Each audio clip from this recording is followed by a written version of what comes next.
ઈશુદાન ગઢવીની આગેવાનીમાં પ્રતિનિધિમંડળ સીએમને મળવા માટે જવાના છે। આમ આદમી પાર્ટીના ધારાસભ્યો પણ આ જે મુલાકાત છે તે દરમિયાન એમની સાથે હાજર રહેશે।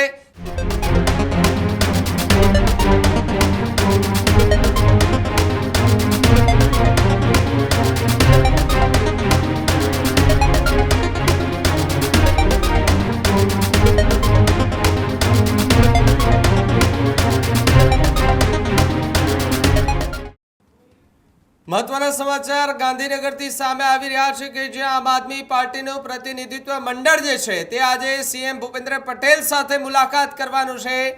ખેડૂતોના અલગ અલગ મુદ્દાઓને લઈને આમ આદમી પાર્ટીના નેતાઓ જે અહીંયા ગાંધીનગર જવાના છે ત્યારે આમ આદમી પાર્ટીનું પ્રતિનિધિ મંડળ આજે મુખ્યમંત્રીની મુલાકાત કરવા માટે ગાંધીનગર જવાના છે।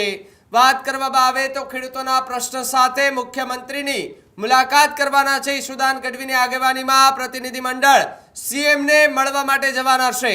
આમ આદમી પાર્ટીના ધારાસભ્યો પણ આ જે મુલાકાત છે તે દરમિયાન એમની સાથે હાજર રહેશે। ઈશુદાન ગઢવી, ગોપાલ ઇટાલિયા અને ચૈતર વસાવા ઉપસ્થિત રહેવાના છે। હેમંત ખવા અને મનોજ સોરઠિયા સહિતના નેતાઓ પણ ઉપસ્થિત રહેવાના છે। સાથે જ આમ આદમી પાર્ટીના નેતાઓ 12 વાગે વિધાનસભા કાર્યાલય ખાતે મુલાકાત માટે જવાના છે તેવી વિગત મળી રહી છે।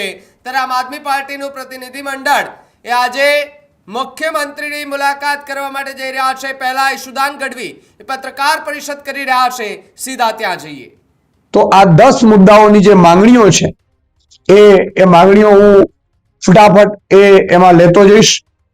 તમામ મંડીઓમાંથી કરડા પ્રથા તાત્કાલિક બંધ કરવામાં આવે અને કાયમી ધોરણે બંધ કરવામાં આવે, તમામને જેલ ભેગા કરવામાં આવે। આ બધી માંગણીઓ છે, વ્યાજબી છે, પોસિબલ થઈ શકે એવી માંગણીઓ છે।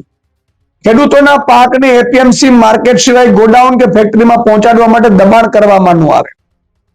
સમગ્ર રાજ્યમાં કમોસમી વરસાદથી અસરગ્રસ્ત દરેક પાકના ખેડૂતને, ભાગિયાઓને અને મજૂરોને, શ્રમિકોને પંજાબ સરકારની જેમ હેક્ટરે 50,000 વળતર આપવું અને એની એક જ મહિનામાં ચૂકવણી કરવી, આ મારી ત્રીજી માંગણી છે।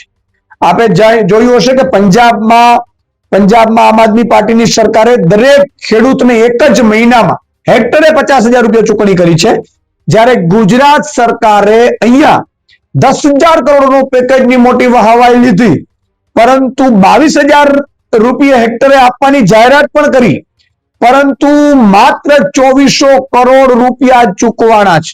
પછી ગુજરાત સરકારે ચૂકવવાની મનાઈ કરી દીધી છે અથવા તો એ ગલાતલા કરી રહી છે।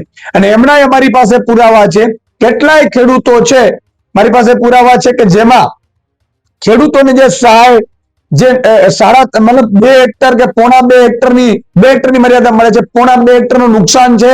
ખેડૂતોએ વીસી મારફતે પોણા 2 હેક્ટરનું ફોર્મ ભર્યું, જ્યારે ઉપરથી સહાયની જે આંકડા છે એ બદલી અને 0.30 કરી દીધું, એટલે કે માત્ર 30 ગુઠા કરી દીધા। આ પ્રકારની જે ગેમ ભાજપે ખેલી છે, એટલે એને રૂપિયા ના ચૂકવવા પડે એ માટે એને કર્યું છે, જે માત્ર 2400 કરોડ રૂપિયા ચૂકવાયા છે, બાકી કોઈ ખેડૂતોને ચૂકવવામાં ઠાગાઠૈયા કરી છે। એટલે એક તો 50,000 રૂપિયા હેક્ટરે પંજાબ સરકાર આપ્યું, ભાજપે ન આપ્યું, 22,000 આપ્યા, 22,000 જાહેર કર્યા તો 22,000 પૂરા ન આપ્યા। એટલે આ એક મુદ્દો છે। પછી ડેરી અને પશુપાલકોને તમામ સંઘોમાં ભાવ ફેર સીધો તેમના ખાતામાં અને સમયસર મળવો જોઈએ। આ મારી માંગણી એવી છે કે જ્યાં સૌરાષ્ટ્રમાં આજે પણ બેફામપણે ડેરીઓમાં લૂંટ ચાલે છે, આપણે મોડાસામાં પણ જોયું હશે, ખેડૂતોએ મરવું પડ્યું ભાવફેર માટે। એટલે પશુપાલક અને ખેડૂતોને સીધું ભાવફેર આપવામાં આવે દરેક જગ્યા ઉપર, દક્ષિણ ગુજરાત, મધ્ય ગુજરાત, સૌરાષ્ટ્ર અને ઉત્તર ગુજરાત, અને એ સમયસર ચૂકવવામાં આવે। ખેડૂતોએ આંદોલન ન કરવું પડે એ પણ અમારી માંગણી છે।